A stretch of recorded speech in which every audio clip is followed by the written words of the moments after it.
young man. That was the Go West, and now it's Go Live. Hello, everybody. Thanks for being with us on another episode of Live at 5. Back in the studio, out of quarantine, back in action, and I hope you're feeling it. Hope you're feeling good. I was in quarantine for a couple days. Thank God, with no serious reason. In hindsight, you're always happy that a quarantine passes pretty much, uneventfully. There are certain things in life you just want them to come and go uneventfully. Quarantine is one of them, and all's well that ends well. I want to share our wish for a fuah shlema, for a speedy recovery, to a couple folks. First of all, my dear friend Dean Vixman, who had a hip replacement this week, and I asked Rebecca, his wife, my dear friend and former colleague. She's now a board member of the Jewish Experience and has been with us for so long. I asked her what's with Dean, her husband, and why did he need a hip replacement? And she said skiing. There's a Colorado hip replacement coming up, but I hope he has a speedy recovery and gets fully back up on his feet and back on his skis again soon. In addition to that, I want to add to the speedy recovery list, some more friends of the organization, of ours personally, Raphael Leban Thompson and her husband Asher Delacroix. I just learned that they have been struggling with some corona-related, ongoing symptoms and stuff. That's a struggle. And refuah shlema. In addition, while we're mentioning those who are struggling with COVID, I will just include my daughter. Although thank God she's feeling much better. We had the two of my kids tested positive. One pretty much uneventfully. The other, Malka, my daughter's feeling a little crummy, and that's about it. Baruch Hashem. And she's already feeling better. Hopefully that she'll have a complete recovery, and that will be gone too. My wife got her second episode of the vaccine today, second dose, and that's good stuff. And everybody hopefully will get that vaccine and be able to feel safer, feel more comfortable. Life isn't without risks. It's not like, you could just laminate a life and say, look, it's perfect. It's totally protected. But at the end of the day, we all live with a certain amount of worry and concern and risk in our lives. That's normal. You don't want to be exceptionally worried. Our sages actually talked about worry, and worry is really something that, although it seems to be part and parcel of the Jewish experience, we are the Jewish people are worriers, but we're not meant to be. We're meant to not to fear anything except falling short on God's expectations. There's nothing to fear, as it were, for us, except for disappointing God and what he expects and wants of us. And that's it. And that's the only thing. You have nothing else to worry about. That's your only concern. You should be worried about that. You should not worry about anything else. Anything else is, God's going to send, and he's your best benefactor. So not to worry. No, we're not worriers. We're not supposed to be worriers. And if anybody has grounds to be worried, I think it's probably us. Today, I wanted to just start off by talking about a couple of books. I received a nice book from a friend today. Look at this one. I haven't read it yet, but Jim Gray and his book, Talking to Goats. Now, I learned recently what goats are. Goats is a sports acronym for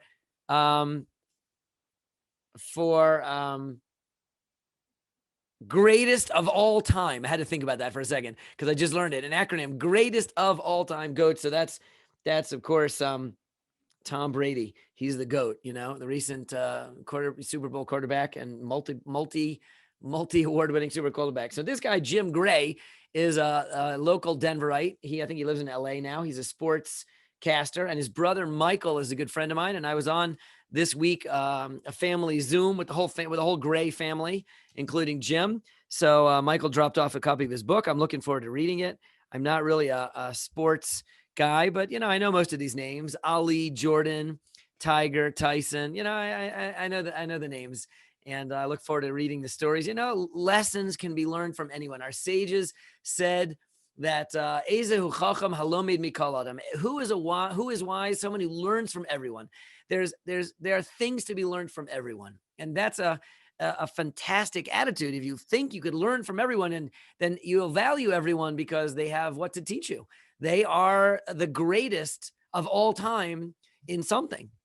Everyone's the greatest of all time in something because who could be greater you than you are?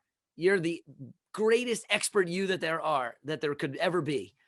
And sometimes you have to figure out what it is that you want to use to define or to characterize or to describe your particular greatness. We've been talking about that this week. You want to find your letter in the Torah, but that's you. You are the greatest of all time as well, and we can learn from all of them. And certainly people like dedicated major professional athletes that no matter what their overall character behavior might or might not be, but they've achieved greatness in something, and that takes a tremendous commitment, dedication, effort. You know, when you're all in on something, hopefully something good, but when you're all in on something, you can achieve great things, and it's very hard to achieve great things without being all in. So that in and of itself is a kind of a lesson, you know, how to be all in.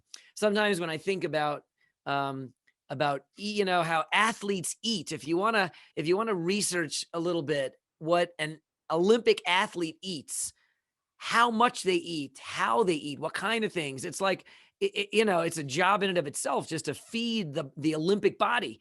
And they eat in a very, very regimented, purposeful way. And with that, they can achieve Olympic greatness. So too, for example, the Jewish people, we're spiritual greats and we eat a spiritual diet. That's what kosher food is.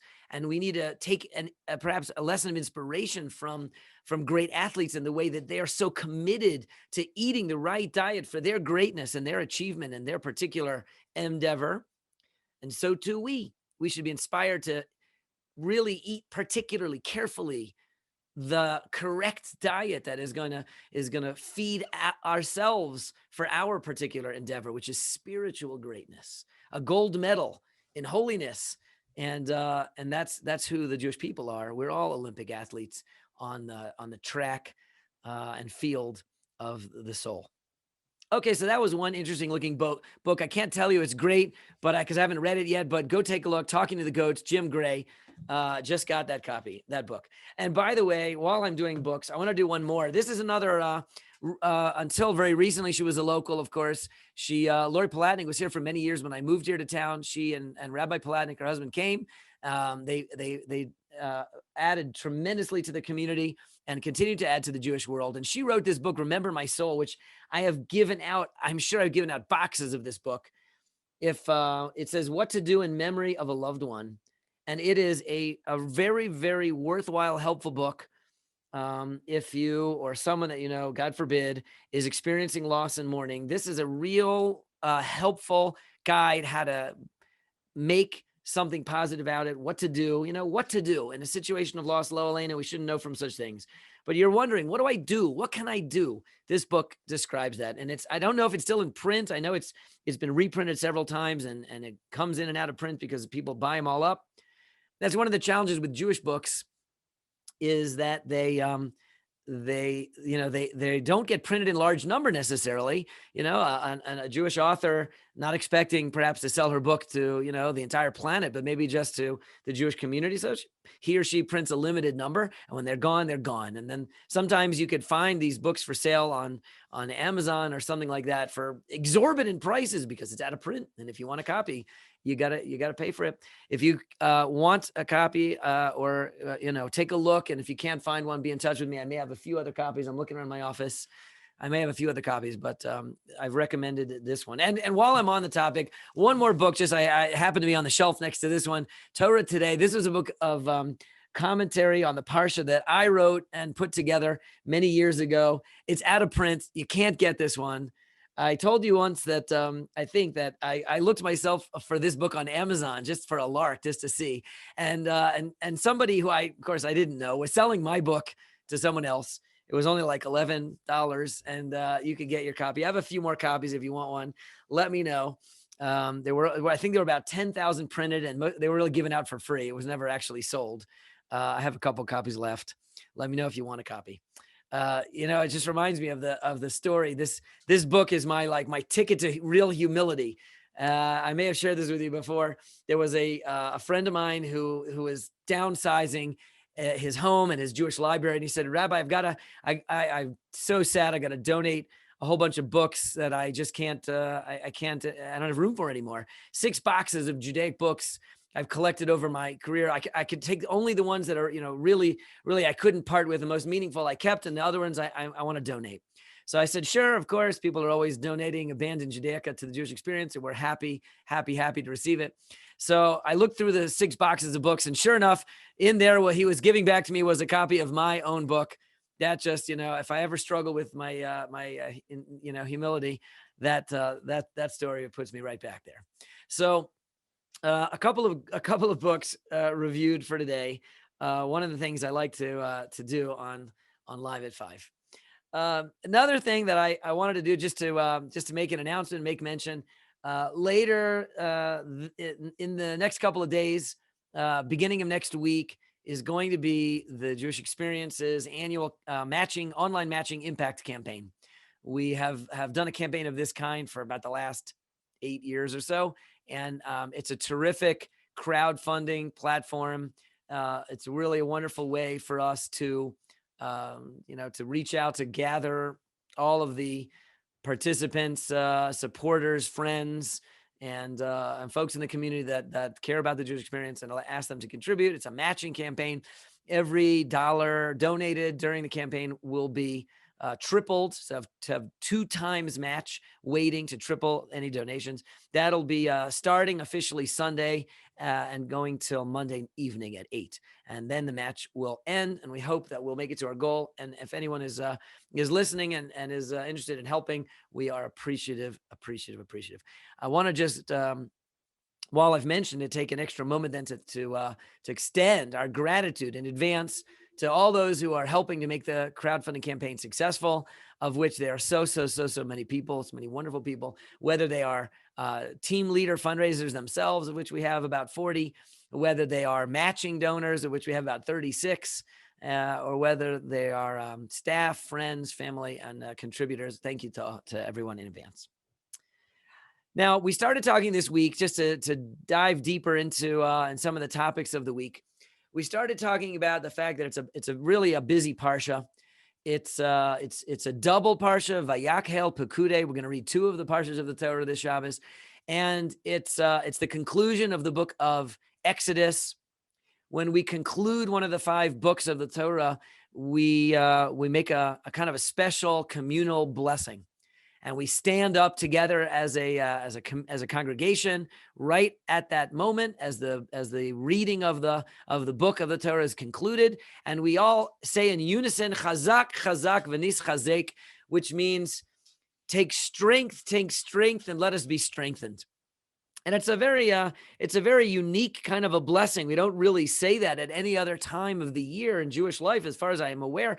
But that is what we say every time we conclude one of the 5 books of the Torah, five times a year, 5 books, and we go through it annually.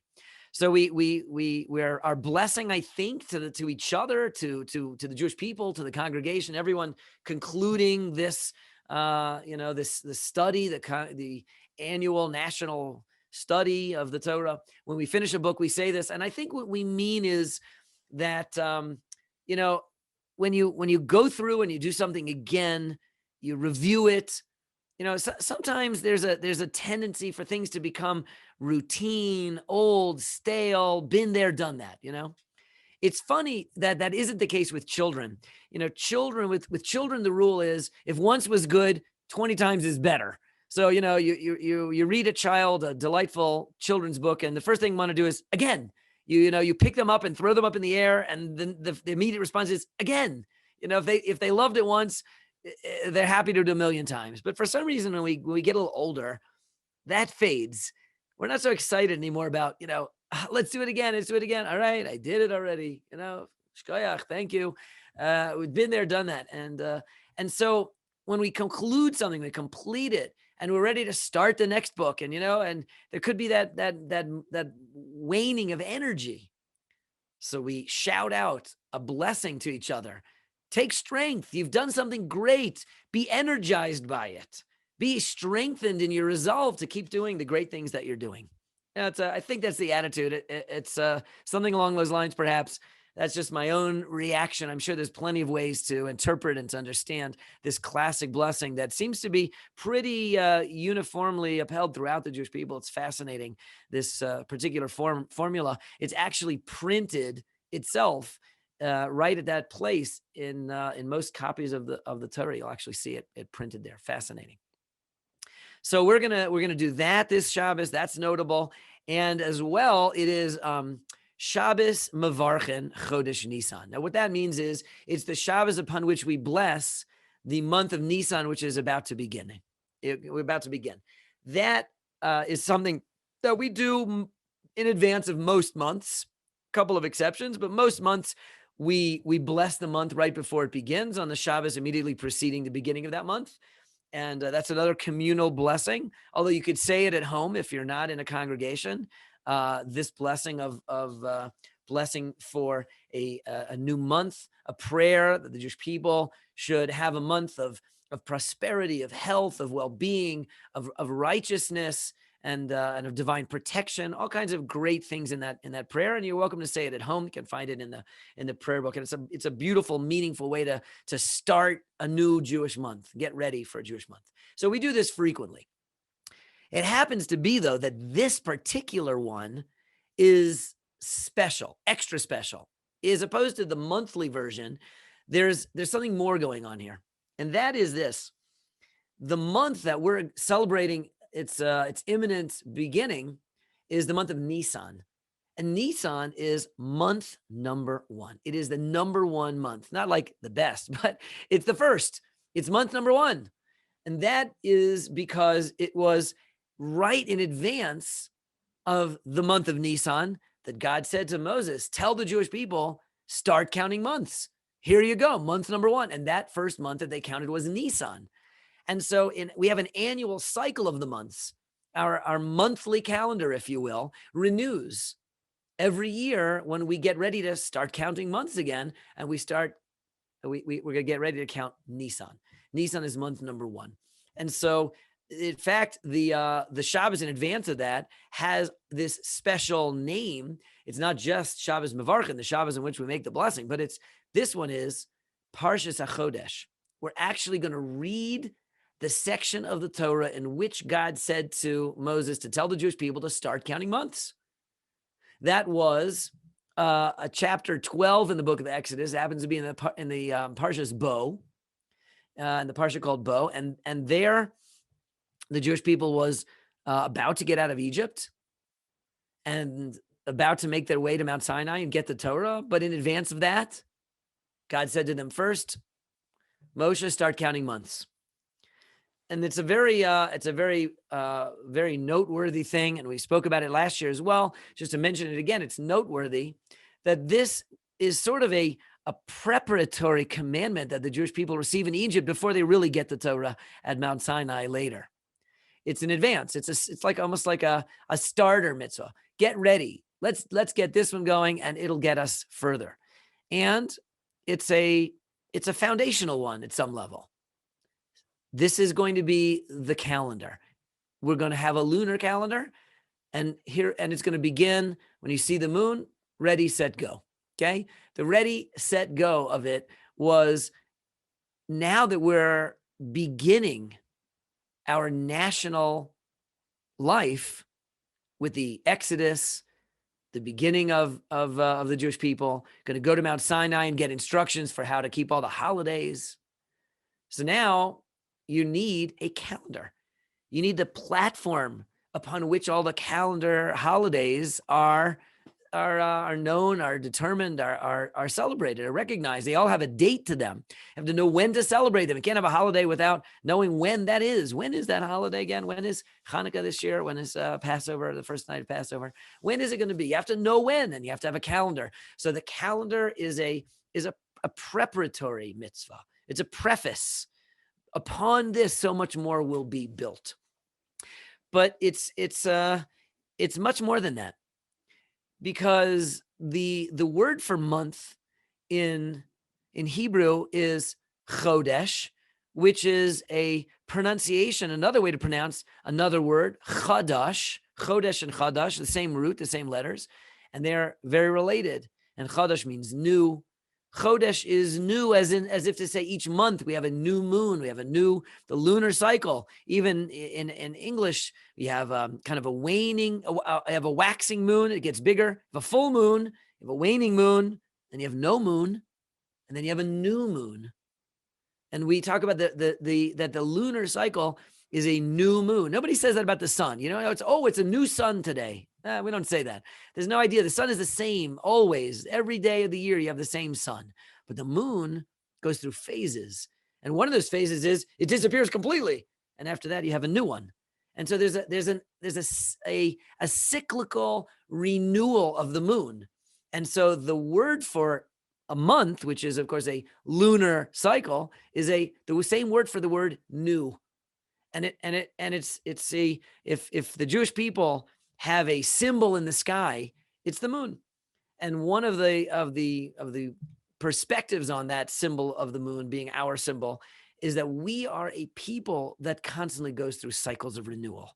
We're constantly renewing ourselves and having opportunities to renew ourselves.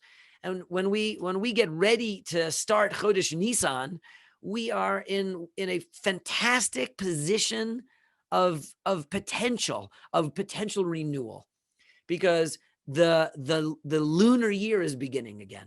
We're starting all over again. It's Chodesh. It's all new. It's a new ball game, and that's what we want it to be. This year, the holiday of freedom, the celebration of Passover, the beginning of the Jewish people. Hopefully, it's also going to be, a feeling of freedom from this exile of the pandemic. Where we've been exiled to our, like God said, okay, everybody go to your room, and we've been sent apart, and it's almost like a kind of a feeling of exile. We feel sent away. And God willing, now the vaccine is coming out. We're turning a corner, God willing, in health, and we're going to be free from all this. It's coming. I don't know if it's going to be, on the stroke of the Seder night, but it's coming soon. And that's the feeling, and that's a new opportunity of renewal.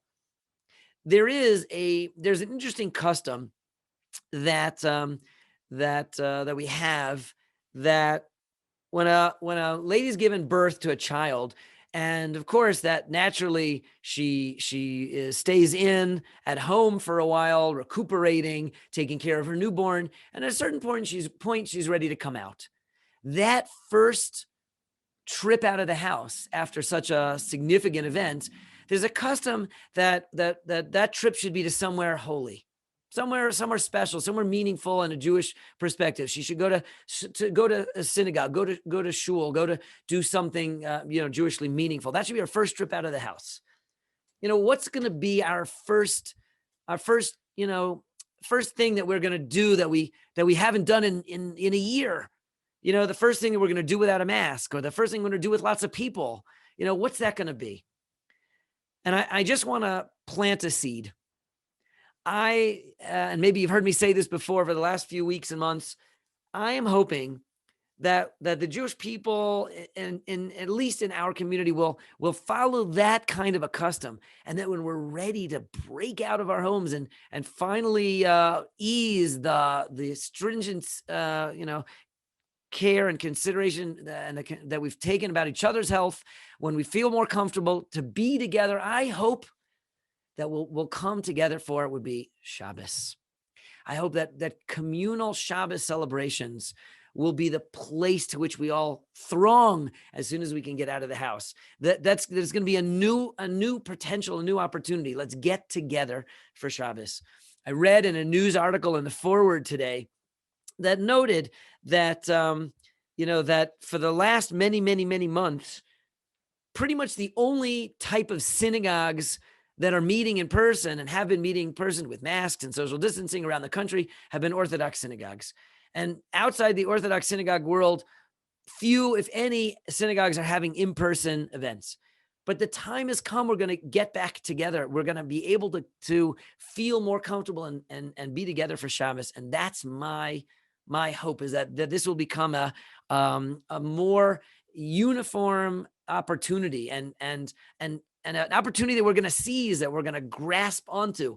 I want to see people. I want to get together. I want to get together for something meaningful, and I want to be together with the community, and I want to come for Shabbos. So I'll plant this seed in your ear, and I'll make it a commitment from me personally that after Passover and as the pandemic restrictions continue to decline and to recede, and we feel more and more comfortable, I'm inviting you, all of you, dear listeners, to come and let's get together for Shabbos. If it's a Shabbos dinner, if it's a kiddush, if it's for some cholent, for some herring, for a learner service, for something, let's see each other for Shabbos. That's my hope. The renewal of the Jewish people, freedom from the pandemic, should be characterized by getting together for something beautiful and meaningful and Jewish like that, like Shabbos. There's just nothing like it. In fact, although we'll talk about this more in the future, I'll just mention the Torah actually refers to Passover as Shabbos. A very interesting thing. In a rare occurrence, the word Shabbos is used to refer to Passover. Passover has an element of Shabbos in it. It's a deeper concept, but let's use the freedom energy of Passover for Shabbos. That's what I'm thinking. I don't know if you're interested or with me, but that's what I'm hoping. So that is Parshas HaChodesh in a nutshell. We're going to read it this Shabbos, and it's another facet of this meaningful one. And then the new month is going to start promptly right after Shabbos on Sunday. Saturday night, Sunday is Rosh Chodesh Nisan, the first of the month of Nisan. So if you really think about it, the date of Shabbos is the last day of the lunar year that is closing, and Sunday, right after Shabbos, is the first day of the new lunar year, which is beginning. With the beginning of Chodesh Nisan, a whole new year of months begins. Month number 12 is ending. Month number 1 is beginning, and it's really kind of a special moment. And just coincidentally, I think it coincides with daylight savings time as well. Go figure. So we decided Saturday night, just as that transition is happening from last lunar year to the new lunar year, we're also changing the clocks back an hour. One more public service announcement. You got to hear at Live at 5. So what else did I want to share today? The only other thing that was kind of on my mind is we were talking about Shabbos, and I wanted to also just mention that there is a very important Shabbos mention in the parsha that we're going to read, Vayakhel, and the Torah mentions that even during the construction of the tabernacle, the Jewish people should not build a tabernacle, but rather they should rest on Shabbos.